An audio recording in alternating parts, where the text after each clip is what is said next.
Hello, Western Oregon fans, and welcome to the season recap edition of Wolves Weekly. Joining me today, head baseball coach Jeremiah Robbins. Jeremiah Robbins, I should start off by saying the GNAC champion Wolves got another GNAC title this year, 10th straight, only team to ever win a GNAC title. But the journey was a little bit different this year, at least compared to some of the years that I've been around. Talk to me a little bit about just your journey through the GNAC season this year. I think the biggest thing was, flip-flopping series early in the season that kind of put us behind some games. And by doing so, it kind of filled up the back end of our season. But, we knew going into this season how competitive our league was going to be. A lot of, with St. Martin's returning a huge group, NNU returning a very big group, the coaching changeover at Billings and Coach Story rebuilding his program, all four of those teams we knew would come gunning for us and have the quality players to make a run for it. And we stayed determined on our number one goal every year, and that's winning a GNAC title. And our kids embraced the opportunity to go out there and perform every weekend, and they did a very good job. Going 27-5 in conference with how tough it was this year was very impressive. And the season didn't end right there for you. You guys become GNAC champions, and you're able to grab one of the bids from regionals, able to move on to the regionals down in UC San Diego with the number 2 seed. Talk to me a little bit about your regionals there, and that was one of your goals to at least make regionals. Yeah, and the disappointing thing for me is, we achieved goal number 1 and achieved goal number 2, but we didn't achieve goal number 3, and that was to get to the World Series. So, we've got to get over that hump of being satisfied with just getting to a regional. We're going to embrace that with our recruiting efforts as we go through the summer here, and we've already signed some very quality kids that we're excited about to get us over that hump.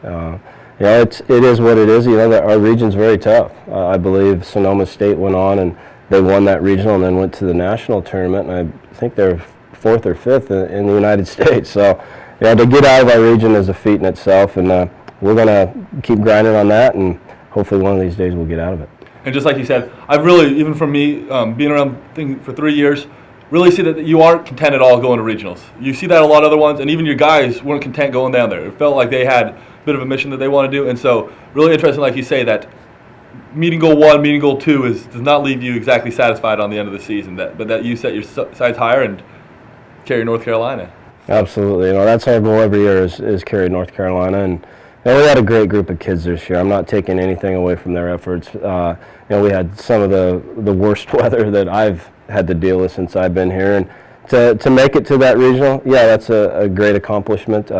And we definitely, with our program, since I've been here, that this is one of the biggest steps our program has made going into 2011, 2012, and we're so excited about the kids that we have coming back and the kids that we have coming in. Well, let me start off really quick there. You have a very successful group this year with some of those individual honors. We like to talk about the team in here because that's the most important thing. It's the Western Oregon baseball team. It's not the individuals here. But at the end of the year, I'm going to want to give a couple credits to some individuals that had a very successful seasons. You guys had 7 people get on all region teams throughout the one. You guys also had a number of individuals get on the all GNAC team, almost filled out that entire first team on there. And your pitching staff, fantastic. I'd like to talk to you just really quickly about one of those juniors that should be returning next year, Grady Wood, who's actually the GNAC pitcher of the year and had a fantastic season, especially once he got to conference play. Yeah, we're excited to have Grady back for his senior year, and he made some huge strides this year.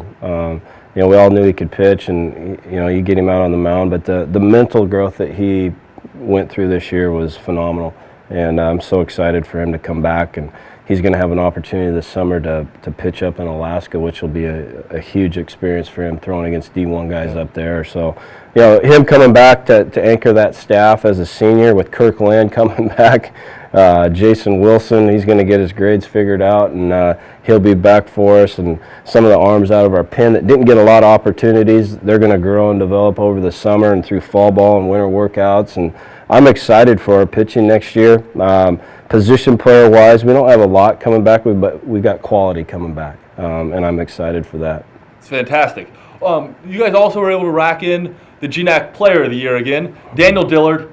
We're going to just talk about him just for 1 minute. He's the GNAC leader in home runs, RBIs, slugging percentage, and 3rd in stolen bases and 2nd in hits. The guy filled up the offensive categories, had a very successful career here at Western Oregon, and actually leaves the school as the school's 2nd all-time home run leader.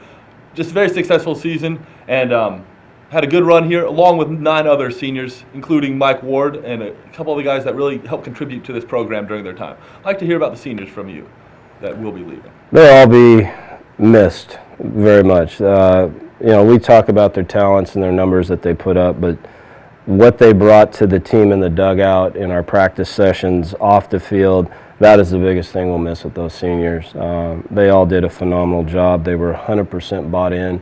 Each and every one of them had a unique story of why they were here at Western Oregon or what they've been through since they've been here at Western Oregon. And we'll miss those guys dearly. They meant so much to the program, the growth, the development, and they've changed the face of our program. And I put a lot of that on that group of seniors that will be leaving us this year. They all put up some very good numbers. With Dan getting Player of the Year, he probably could have got it last year but Kyle Bowe got it, and it's a coin flip between the two, and we gave it to the senior. But Dan has done a phenomenal job for us. He'll go on and be successful at what he wants to do. Same with Mike Ward. Miles Kaiser, looks like we're going to have Kaiser back with us next year to help us be a graduate assistant coach with us. We're excited about that. Mike Shirelli, what a unique individual he is to come in as an old guy, to come in and do just a phenomenal job of catching darn near every game for us this year after Miles got hurt. Just all those guys. Brad Carter, 4-year guy for us. Mike Ward is graduating, going to go on and be successful in whatever he does. And Zach Miller came in that last game against NNU and got to finish it off for us. So, it's Aaron Hedrick. Yep. Another one that's had a phenomenal career here. Grant Glover, obviously. Grant, we love Grant. He's moving on, and I just saw him yesterday, and he's going to be successful with whatever he does. So all those kids will be missed. I love every one of them. Well, fantastic, Jeremiah. I want to say thank you this year for not only joining me, but for letting everybody else and coming in and talking to us on a weekly basis and letting both myself and all the Western Oregon fans hear what's going on with the Western Oregon baseball program. So thank you all for watching this whole season of Wolves Weekly with Jeremiah, and we hope to see you guys again next year. Thank you.